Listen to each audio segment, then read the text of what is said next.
Hi friends, ఒక పెద్ద రాక్షసుడు వేరే వ్యక్తి భార్యపై మోజుపడి ఆమెను అపహరిస్తాడు. ఆ అపహరణకు గురైన తల్లి ఎక్కడుందో హనుమంతుడు వెతికి పట్టుకుంటాడు.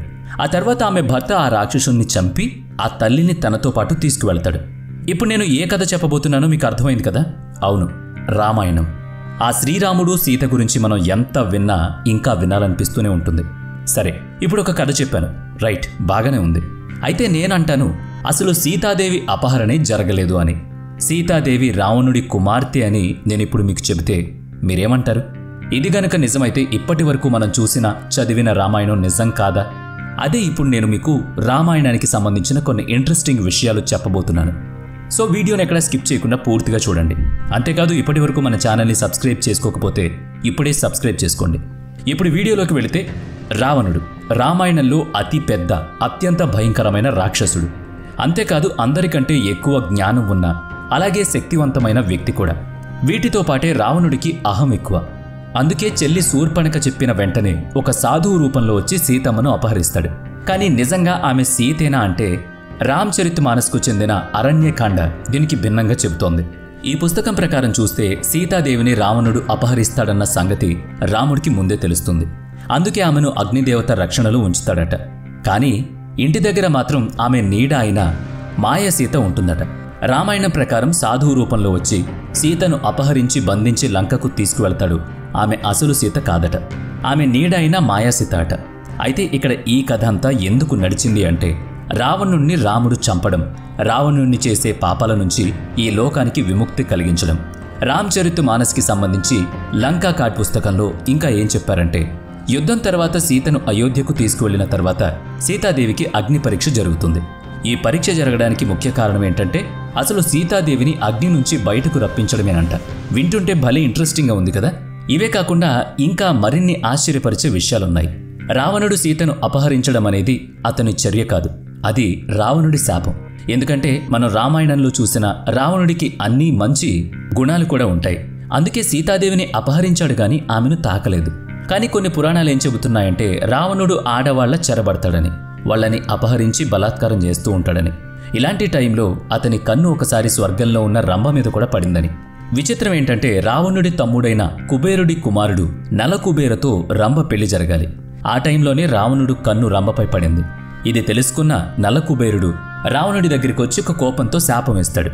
ఆ శాపం ఏంటంటే, ఎప్పుడైనా ఎవరైనా స్త్రీని బలవంతంగా ముట్టుకోవాలని చూస్తే అప్పుడు రావణుడి తల పగిలిపోతుంది అని.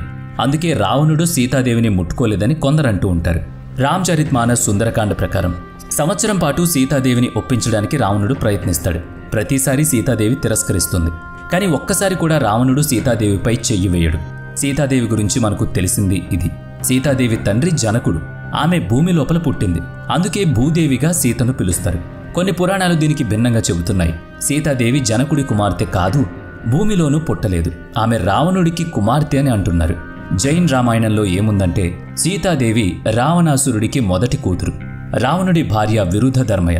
చాలా పురాణాలు చెప్పింది ఏంటంటే రావణుడి మొదటి సంతానం పూర్తిగా రాక్షస వంశాన్ని నాశనం చేస్తుందని. అందుకే మొదటి పుట్టిన కుమార్తెను ఒక బుట్టలో పెట్టి దూరంగా వదిలేస్తారు.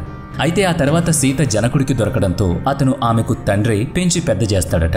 మహావీర్ పేరు వింటే భూతాలు దెయ్యాలు దగ్గరకు రావు.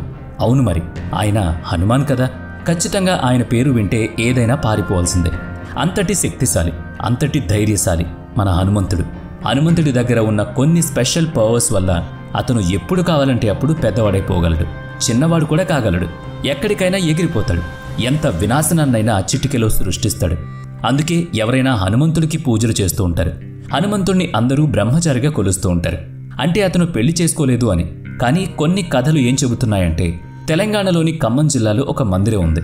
అక్కడ హనుమంతుడు భార్య సమేతంగా పూజలు అందుకుంటూ ఉంటాడు. ఒక పురాణం ప్రకారం ఒకసారి హనుమంతుడు సూర్యదేవుడి నుంచి మరింత జ్ఞానాన్ని పొందేందుకు ప్రార్థిస్తాడు. ఒక 9 రకాల జ్ఞాన అంశాలను నేర్చుకోవాలనుకుంటాడు. అప్పుడు అతను అవి నేర్చుకోవాలంటే ఖచ్చితంగా పెళ్లి చేసుకున్నవాడై ఉండాలని నియమం ఉంటుంది. అందుకే సూర్యదేవుడి కుమార్తె అయిన సువర్షలను పెళ్లి చేసుకుంటాడు. పెళ్లి చేసుకున్న తర్వాతే ఆ విద్యలన్నీ అతను నేర్చుకోగలుగుతాడు. అయితే ఆ తర్వాత అతను బ్రహ్మచారిగానే చలామణి అవుతాడు. వాల్మీకి రామాయణం ప్రకారం హనుమంతుడు సీతాదేవిని వెతికేందుకు లంకకు వెళతాడు. అప్పుడు లంకకు నిప్పు అంటిస్తాడు. అప్పుడు అతను ఎగురుకుంటూ సముద్రంపై వెళతాడు. అతని చెమట నుంచి ఒక చుక్క రాలి సముద్రంలో పడుతుంది. ఆ బిందువే అతని కుమారుడిగా మారుతుంది. అతనే మకరధ్వజ్. అతనే ఆ తర్వాత పాతాళ లోకానికి రక్షకుడిగా వ్యవహరిస్తాడు. ఇదిలా ఉంటే పుట్టిన వాళ్ళు ఎవరైనా గిట్టక తప్పదు కదా. అది ఎవరికైనా వర్తిస్తుంది.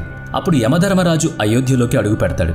చాలా భయపడిపోతాడు. ఎందుకంటే హనుమంతుడు నిత్యం శ్రీరాముడి దగ్గరే కాపలాగా ఉంటాడు కాబట్టి హనుమంతుణ్ణి దాటి శ్రీరాముడి దగ్గరకు వెళ్లడం ఎవరి తరం కాదు. హనుమంతుణ్ణి దాటి శ్రీరాముడి దగ్గరకు వెళ్లాలంటే అతన్ని ఏమార్చాలి. అప్పుడు శ్రీరాముడు తన ఉంగరాన్ని తీసి పాతాళ లోకంలోకి విసిరేస్తాడు. శ్రీరాముడు హనుమంతుడిని తన ఉంగరాన్ని తీసుకురామని చెబుతాడు. ఆ టైంలో హనుమంతుడు చాలా చిన్న హనుమంతుడిగా మారిపోతాడు. పాతాళ లోకానికి వెళ్లి ఉంగరాన్ని వెతుకుతాడు. కానీ ఎన్నో ఉంగరాలు అతనికి కనిపిస్తాయి. అవన్నీ కూడా శ్రీరాముని ఉంగరాలే. అప్పుడు హనుమంతుడికి అర్థమవుతుంది, శ్రీరాముడే తనను ఇలా ఏమార్చాలని ఉంగరాన్ని ఇలా విసిరేశాడని. అయితే ఇన్నిసార్లు శ్రీరాముడు ఇక్కడ ఉంగరాన్ని ఎందుకు విసిరాడో తెలుసా? శ్రీరాముడు ఉంగరం విసిరినప్పుడు చనిపోతే అది హనుమంతుడికి దొరికినప్పుడు మళ్లీ పుడుతున్నాడు. అలాగే అక్కడ జరుగుతూ ఉంది. నిజానికి విష్ణువే శ్రీరాముడి అవతారం ఎత్తుతాడు. అప్పుడు విష్ణుమూర్తి 10వ అవతారం ఎత్తబోతున్నాడు. ఇక ఇప్పుడు కలియుగంలో విష్ణుమూర్తి 10వ అవతారం ఎత్తబోతున్నాడు. అదే కల్కి అవతారం. అయితే శ్రీరాముడు చనిపోయే ముందు హనుమంతుడితో ఇలా మాట్లాడతాడు, నేను మళ్లీ కలియుగంలో వస్తాను, నిన్ను కలుస్తాను. మనిద్దరం కలిసి చేయాల్సిన పనులు చాలా ఉన్నాయి. అప్పటి వరకు నువ్వు ఈ లోకాన్ని కాచి కాపాడుతూ ఉండమని. దీని ప్రకారం చూస్తే హనుమంతుడు ఇప్పటికీ బతికే ఉన్నాడని అర్థమవుతుంది. మరి దీనిపై మీ కామెంట్ ఏంటి?